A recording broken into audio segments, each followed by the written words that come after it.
నమస్తే అండి. శ్రీ గురుభ్యో నమః. శ్రీమాత్రే నమః. ఈరోజు మనము గోచార రీత్యా గురుగ్రహం మనకి మే 14వ తారీఖున వృషభ రాశి నుంచి మిథున రాశిలోకి సంచారం జరుగుతుంది.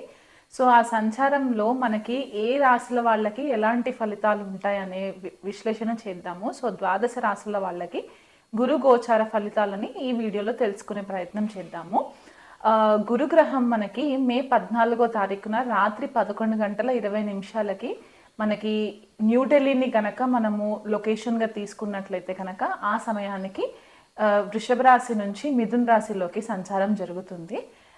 మే 14వ తారీఖు నుంచి కూడా అక్టోబర్ 18వ తారీఖు వరకు కూడా మిథున రాశిలో సంచారం జరిగి 18వ తారీఖు అక్టోబర్లో కర్కాటక రాశిలోకి వక్రిగతిలో ట్రాన్సిషన్ జరుగుతుందన్నమాట. సో అక్టోబర్ 18 నుంచి డిసెంబర్ 5వ తారీఖు వరకు కూడా గురువు కర్కాటక రాశిలో వక్రిగతిలో సంచారం జరిగి డిసెంబర్ 5వ తారీఖున మళ్ళీ డైరెక్ట్ మోషన్లోకి వచ్చిన తర్వాత నెక్స్ట్ ఇయర్ అంటే 2026 జూన్ 2వ తారీఖు వరకు కూడా గురువు మనకి మిథున రాశిలో సంచారంలో ఉంటుంది. అంటే దాదాపుగా ఒక 2 రాశులని మనకి ఈ ఇయర్ కవర్ చేస్తారనమాట. అండ్ ఇది మనకి అతిచారి అని కూడా చెప్తారు. ఈ సంవత్సరం గురువు అతిచారి అంటే చాలా ఫాస్ట్ మూవ్మెంట్ ఉంటుందన్నమాట. సో గురువు మనకి జనరల్గా ఏమనుకుంటామంటే జీవకారక గ్రహము అని చెప్పేసి అనుకుంటూ ఉంటాం అనమాట. ఎందుకంటే గురువు చాలా మంచి ఫలితాలు ఇస్తారు, శుభగ్రహము. మనకి ఏ ఆస్పీషియస్ ఫంక్షన్స్ చేసుకోవాలనుకున్నా కూడా గురుబలం చూసిన తర్వాతే మనము క్యాలిక్యులేషన్స్లోకి తీసుకునే ప్రయత్నం చేస్తూ ఉంటాం అన్నమాట.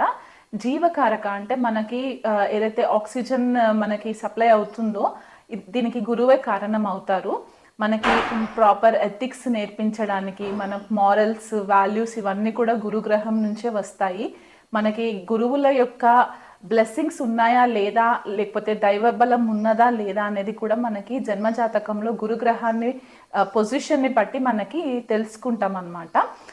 గురువు మనకి విద్యాకారకుడు కూడా అనమాట. అంటే మనకి విద్యకి సంబంధించిన మెయిన్ గ్రహం గురుగ్రహం అయిపోతారు. కాబట్టి ఒక జీవికి వీళ్ళు ఏ లెవెల్ వరకు ఎడ్యుకేషన్లో వీళ్ళు రాణించగలరు అనే ఒక విశ్లేషణ చేయడానికి కూడా మనకి గురువు గ్రహం ఒక క్యాలిక్యులేషన్ తీసుకోవడం అనేది ఇంపార్టెంట్ అయిపోతుంది. అది కాకుండా పుత్రకారకుడు అంటే మనకి పిల్లల కోసం మనం ఏదైతే మెయిన్ గ్రహాన్ని చూస్తామో గురువుని మనము కన్సిడరేషన్లోకి తీసుకుంటాము. కొన్ని క్లాసిక్స్ మనకి ఏం చెప్తాయంటే ధనకారకుడు కూడా గురువు అని చెప్తూ ఉంటారు. ఎందుకంటే ధనస్థానానికి గురువు కూడా ఒక రకంగా ఆధిపత్యం వహిస్తారు. కాబట్టి అన్ని శుభకార్యాలకి మనకి ఏదైతే మన లైఫ్లో జరగవలసిన శుభ ఫలితాలకు అన్నిటికీ కూడా గురుగ్రహం చాలా ఇంపార్టెంట్ అయిపోతుంది అన్నమాట. సో అలాంటి గురుగ్రహం యొక్క సంచారము ఈ ద్వాదశ రాశుల పైన చాలా ఎఫెక్ట్స్ ఉంటాయి. కాబట్టి అది ఎలా ఉండబోతుందనే విశ్లేషణ నేను చేస్తాను. వృశ్చిక రాశి వాళ్ళకి గురు గోచారం మనకి అష్టమ స్థానంలో జరుగుతుందండి. ద్వితీయాధిపతి, పంచమాధిపతి అష్టమ స్థానంలో సంచారము. వీళ్ళకి స్వతహాగా వృశ్చిక రాశి వాళ్ళు కొద్దిగా సీక్రెటివ్గా ఉంటారు, కొద్దిగా మిస్టిసిజం ఎక్కువ ఫాలో చేస్తూ ఉంటారు. అంటే గుప్త విద్యల పైన వీళ్ళకి కొద్దిగా ఆసక్తి ఎక్కువ ఉంటూ ఉంటుంది. అలాంటి గురువు ఇప్పుడు అష్టమ స్థానంలోకి వెళ్ళడం ఏంటి అంటే వీళ్ళకి గుప్తంగా ఏదైనా విద్య నేర్చుకోవాలి అని అనుకున్నట్లయితే కనుక అది ఆస్ట్రాలజీ అవ్వచ్చు, లేకపోతే ఏదైనా హీలింగ్ ప్రాక్టీసెస్, రేఖీ అవ్వచ్చు, యోగా, మెడిటేషన్, లేకపోతే న్యూమరాలజీ, ఇలాంటి కొన్ని విద్యలు ఉంటాయి కదా, ఇవి తంత్ర కొంతమందికి ఇంట్రెస్ట్ ఉన్న వాళ్ళకి దానిపైన కొద్దిగా ఫోకస్ పెరిగే ఛాన్సెస్ కనిపిస్తున్నాయి. ఆ కోణంలో కాకుండా ఎవరైనా రీసెర్చ్ ఓరియంటెడ్ కెరియర్స్లో ఉంటే కనుక అంటే డాక్టర్స్ అవ్వచ్చు, సైకాలజిస్టులు అవ్వచ్చు, ఇంజనీర్స్ అవ్వచ్చు, ఎవరైనా వృశ్చిక రాశి వాళ్ళు ఉంటే కనుక ఈ అష్టమ స్థానంలోకి గురు సంచారం ఏంటంటే మీకు రీసెర్చ్ ఎక్కువ చేసే ఛాన్సెస్ కనిపిస్తూ ఉన్నాయన్నమాట. రీసెర్చ్ పైన ఫోకస్ పెట్టడము, తెలియని విషయాలు తెలుసుకునే ప్రయత్నం చేయడము, ఇలాంటివి జరిగే ఛాన్సెస్ కనిపిస్తున్నాయి. అండ్ సడన్గా ఆర్థికంగా కూడా మీకు డబ్బులు రావడము, అంటే అది స్థిరాస్తి విషయాలలో ఇన్హెరిటెన్స్ ఏవైతే మనము అష్టమ స్థానం నుంచే చూస్తూ ఉంటాం అన్నమాట. పిత్రార్జిత స్థిరాస్తులు ఏవైతే ఉంటాయో అవి కూడా మీకు సడన్గా మీకు ఫేవరబుల్గా వచ్చే ఛాన్సెస్ కనిపిస్తూ ఉన్నాయి. కాకపోతే ఏంటంటే కొద్దిగా మీకు ఫైనాన్షియల్ విషయంలో కొంచెము ఇబ్బందులు వస్తాయి అన్నమాట. అంటే ఆర్థిక విషయాలలో కొద్దిగా ఇబ్బందులు కనిపించే ఛాన్సెస్ కనిపిస్తున్నాయి. ఎందువల్ల అంటే ద్వితీయాధిపతి అష్టమంలోకి వెళ్ళడం ఏంటంటే సడన్గా ఒక రకమైన ట్రాన్స్ఫర్మేషన్ జరగడం అనమాట ఆర్థిక వ్యవహారాలలో. సో ఫైనాన్షియల్ విషయంలో కొద్దిగా కేర్ఫుల్గా ఉండండి. ప్రణాళికబద్ధంగా కొద్దిగా మీరు ఖర్చులు కనుక కేర్ఫుల్గా మీరు ప్లాన్ చేసుకున్నట్లయితే కనుక ఇబ్బంది పడే పరిస్థితి లేదు. పంచమాధిపతి అష్టమంలోకి వెళ్ళి ఆయన ద్వితీయాధిపతి కూడా అవ్వడం ఏంటంటే అధిక డబ్బు పిల్లల విద్య పట్ల, అంటే పిల్లల చదువుల పట్ల కొద్దిగా ఖర్చు అయ్యే ఛాన్సెస్ వృశ్చిక రాశి వాళ్ళకి మనకి కనిపిస్తూ ఉంది. సో ఆ విషయంలో కొద్దిగా అధికంగా డబ్బు కేటాయించే ఛాన్సెస్ మనకి గోచార గురువు మనకి ఫేవరబుల్గా ఉంటారన్నమాట.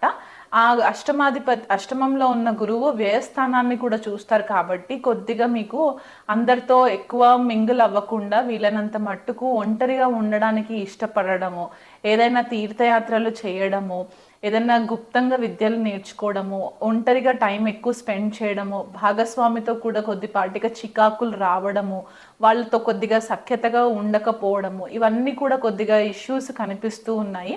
ఇదివరకు ఏవైనా సీక్రెట్స్ ఉండుంటే కనుక ఆ సీక్రెట్స్ అన్నీ కూడా ఇప్పుడు బయటపడే ఛాన్సెస్ కనిపిస్తున్నాయి వృశ్చిక రాశి వాళ్ళకి.